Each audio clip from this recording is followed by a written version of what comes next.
বর্তমানে আর্য এবং অপুর মধ্যে চলছে মান অভিমান পর্ব।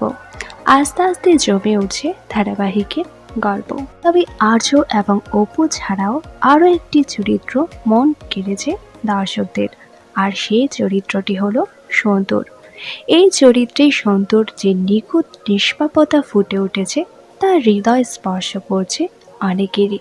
যদিও সন্তুর বাবা খুব খারাপ, অপুর ক্ষতি করতে চায় তার মাধ্যমে, তবুও দর্শকদের মনে সন্তুর জন্য কোনো রাগ বা ক্ষোভ নেই। যদিও বিয়ে ভেঙে যাচ্ছে সন্তু এবং অপুর, তবে দর্শকেরা চান মীরার সাথে যেন সন্তুর মিল দেখানো হোক। যদিও শোনা যাচ্ছে আগামী দিনগুলোতে আস্তে আস্তে ভিলেন হতে চলেছে সন্তু। তার এই ভালো মানুষের আড়ালে রয়েছে অন্য কিছু, যা খুব শীঘ্রই হয়তো সকলের সামনে আসতে চলেছে। বর্তমানে এই ধারাবাহিকের পর্বগুলো আপনাদের কেমন লাগছে কমেন্ট করে জানান।